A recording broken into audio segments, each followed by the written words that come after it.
Bismillahirrahmanirrahim. Assalamualaikum warahmatullahi wabarakatuh. Apa kabarnya salih-salihah Ustazah hari ini? Alhamdulillah, luar biasa, Allahu Akbar. Nah salih-salihah, hari ini kita akan melanjutkan PAI pembelajaran 4 tentang tawadu dan peduli. Silahkan disimak ya salih-salihah dan catat hal-hal yang penting. Terima kasih. Oke, kita lanjut ke pembelajaran ya. Nah, tawadhu berarti rendah hati atau tidak sombong atau tidak membanggakan diri. Allah Subhanahu wa Ta'ala memerintahkan para hambanya untuk merendahkan hati. Rendah hati kepada sesama dengan cara mengucapkan kata-kata yang baik dan lemah lembut. Misalkan kita bertemu dengan teman. Nah, ketika kita bertemu dengan teman, ucapkanlah kata-kata yang baik, jangan kata-kata yang kotor yang bisa menyinggung hatinya.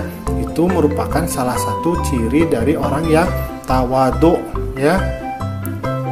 Orang tawadhu itu selalu bersikap tenang, sederhana, dan sungguh-sungguh menjauhi perbuatan sombong. Contohnya ketika belajar, orang tawadhu itu akan memperhatikan guru. Kenapa? Karena dia tahu bahwa dirinya itu masih kurang ilmu, mau belajar dari gurunya.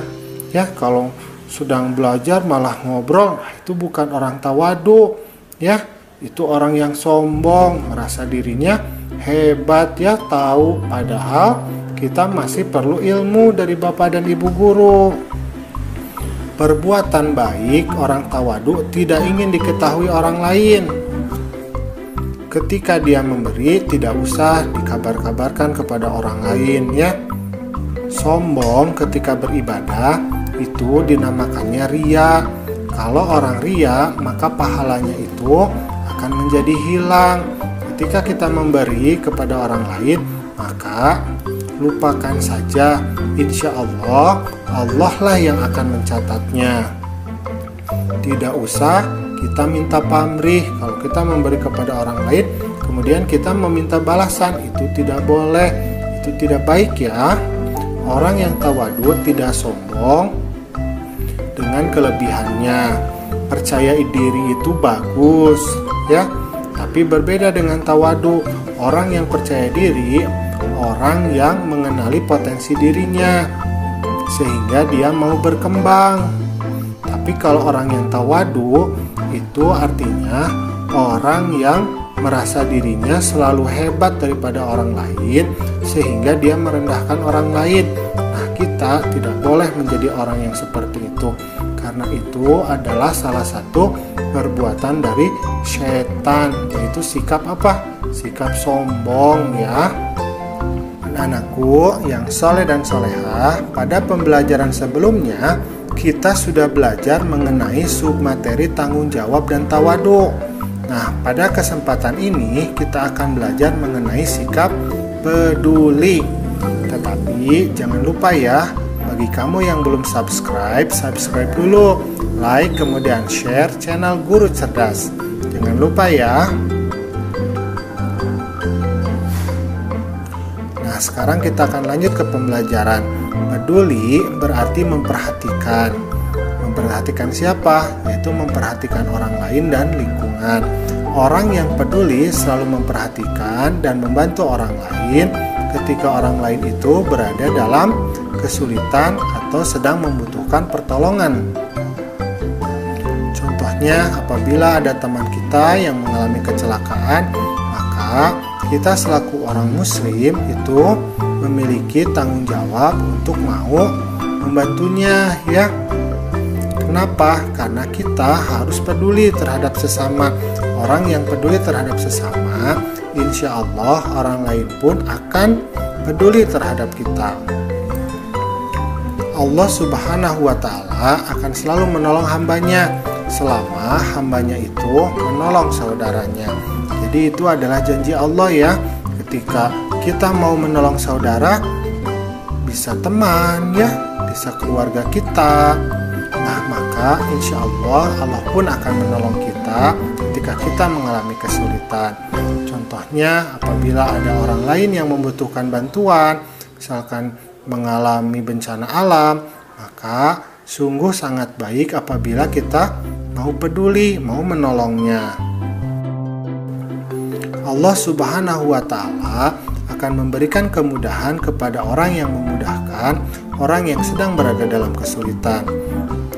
Nah, misalnya seperti ini ya, bagi-bagi sembako, kemudian Jumat berkah ya.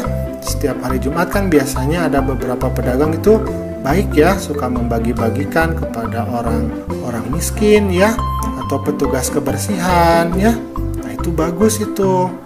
Nabi Muhammad SAW mengajarkan kita agar kita peduli kepada sesama dan membantu kesulitan orang lain.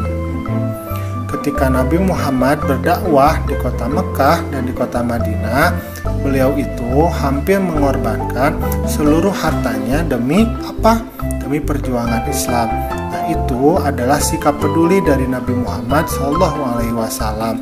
Bahkan ketika beliau meninggal, kata-kata terakhir yang diucapkannya itu apa? Ada yang tahu nggak? Ummati, ummati katanya. Jadi umatku, umatku. Nah, Nabi Muhammad itu sangat peduli terhadap umatnya. Nah, coba perhatikan di sini. Ada teman yang menangis ya, mungkin dia mengalami kesulitan. Ketika ada teman yang kesulitan, kita menolongnya. Ketika teman menangis, kita menghiburnya. Nah, insya Allah, maka ketika kita mengalami kesedihan, mungkin teman kita juga akan membantu kita. Dan ketika kita mengalami kesedihan, tentu saja dia juga pasti akan menghibur kita. Ketika ada teman yang mengalami kesulitan, ketika ada teman yang mengalami kesedihan, ya, maka sungguh baik bagi kita untuk menolongnya. Ketika ada orang lain yang membutuhkan bantuan, apabila kita mampu, maka tolonglah, boleh dengan harta kita. Kalau misalkan harta tidak memiliki ya, maka boleh dengan tenaga. Tapi kalau tenaga juga tidak punya ya, maka boleh dengan pikiran kita. Ataupun kalau misalkan kita tidak memiliki harta, kemampuan juga tidak bisa, pikiran juga tidak bisa, maka kita bisa mendoakan mereka agar mereka memperoleh kemudahan dari Allah Subhanahu wa Ta'ala. Terima kasih sudah menyimak videonya. Jangan lupa dipelajari materi-materi yang sudah Ustazah berikan ya. Assalamualaikum warahmatullahi wabarakatuh.